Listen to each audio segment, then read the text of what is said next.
क्या बोलते cockroach. Cockroach জানতা পার্টি ভাই 5 দিনে 19 মিলিয়ন फॉलोअर्स। भाई বিশ্বাস করতে পারছি না কি क्रेज। बेरोजगारियों को कॉकरोच बोला है तो क्यों ना हम कॉकरोच बनकर पार्टी बदल दे, सरकार बदल दे, है ना।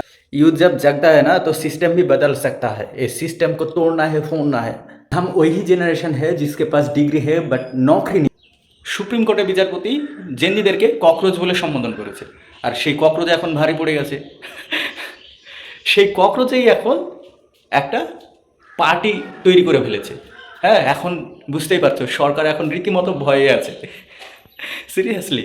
তো সত্যি খুব ভালো লাগছে, তাদের দাবিগুলো খুব পরিষ্কার, দাবিগুলো খুব সুন্দর, একদম জনগণের জন্য। তাছাড়া নিট পরীক্ষার যে প্রশ্ন ফাঁস হয়ে গেছে, সবার ভবিষ্যৎ জলে চলে গেছে, কোনো কথা নেই, সবাই একদম স্যালোটিপ লাগিয়ে বসে আছে, বুঝতেই পারছো।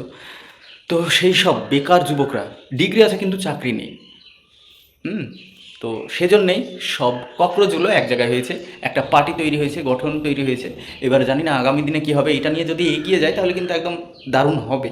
তো যতক্ষণ ককরোচ জনতা পার্টি, আমি নিজের সাপোর্ট করছি অনেক বেকার যুবকদের জন্য, যে বেকার যুবকরা চাকরি পাক, কাজ পাক, কর্মসংস্থান ফিরে আসুক। আর জেনজিরা জেগেছে মানে অবশ্যই কিছু একটা হতেই হবে, হবে বই কি, প্রলয় ঘটবে। कॉकरोच जनता पार्टी 4 दिन में 10.5 मिलियन फॉलोअर्स। सीरियसली अभी तो वो सोशल मीडिया का सेंसेशन बन चुका है। सिस्टम ने बेरोजगारियों को कॉकरोच बोला है तो क्यों ना हम कॉकरोच बनकर पार्टी बदल दे, सरकार बदल दे, है ना। यूथ जब जगता है ना तो सिस्टम भी बदल सकता है। इस सिस्टम को तोड़ना है, फोड़ना है। हम वही जनरेशन है जिसके पास डिग्री है बट नौकरी नहीं है।